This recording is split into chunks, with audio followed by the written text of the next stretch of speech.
Good day, everyone. My name is Nathan Chapman, and I am a current PhD candidate in sociology at the University of the West Indies, and it is a privilege to share with you today on my research.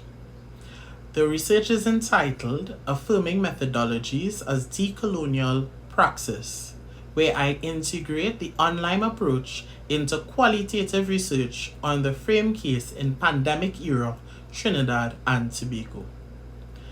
So, in terms of setting the stage of this research, the COVID-19 pandemic challenged all of us. And for researchers, it demanded that we rethink how we connect with communities, collect data, and conduct our work in ways that remain ethical and meaningful.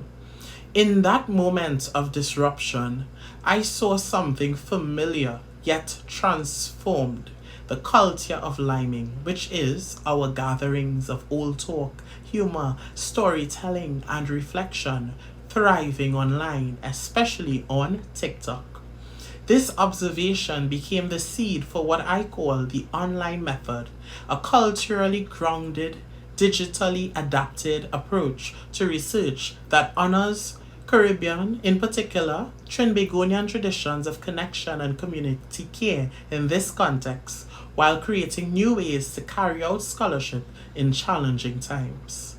As it relates to the theoretical anchoring of this research, to build this method, I turned to the edited collection Affirming Methodologies, Research and Education in the Caribbean by Camille Nakid and colleagues.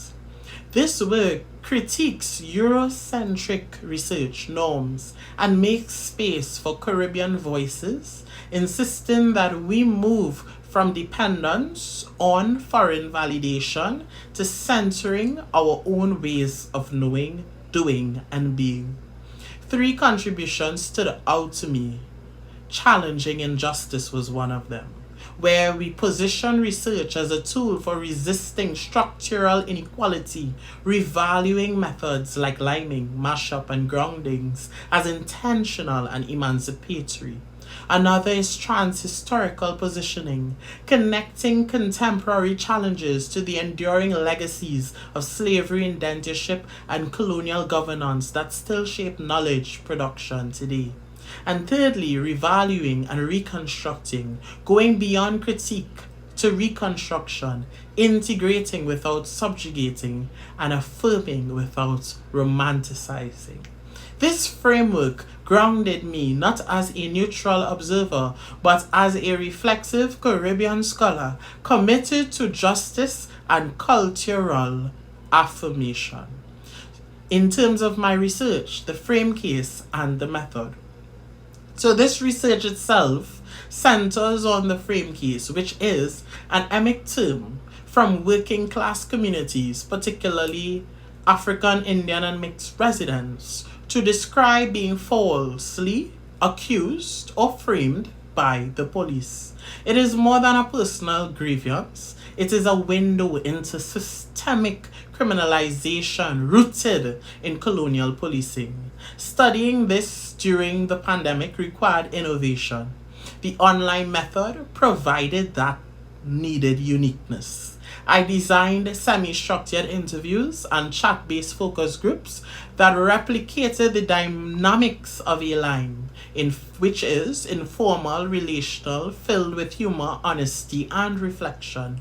Participants could join anonymously through Zoom, no faces, no real names, ensuring safety while allowing for authenticity.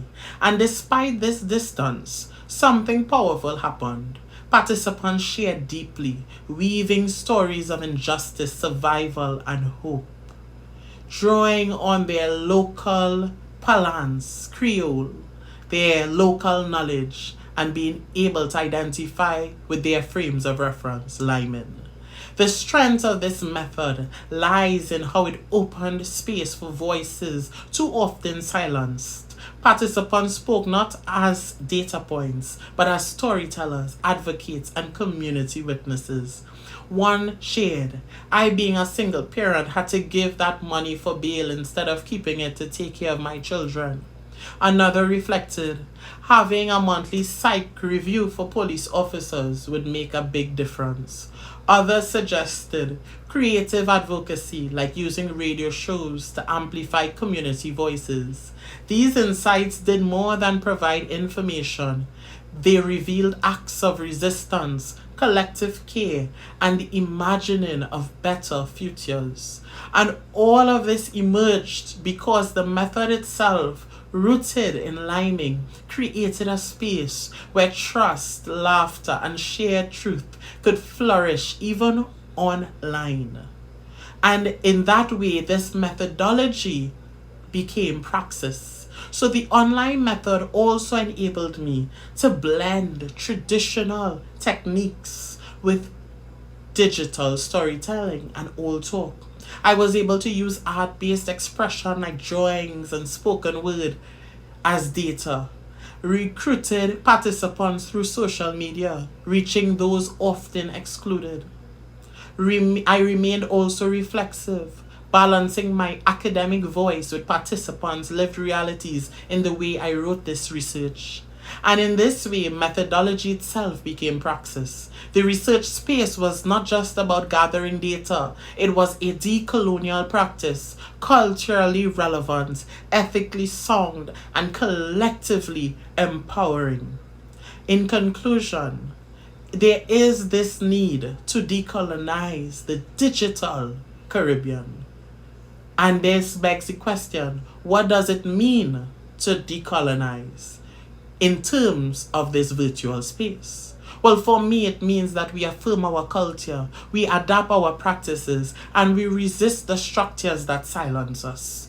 The online method, grounded in affirming methodologies, is one model of how this can be done. It balances rigor with cultural relevance, centers participants over institutions, and turns research into a site of justice. As Caribbean scholars, we are called not only to critique, but to reconstruct, to revalue our traditions, rebuild our methods, and reclaim our epistemologies. Because affirming is not retreat from the global. It is rootedness in the local. And decolonial praxis begins when our stories are told, heard, and held with care. I thank you.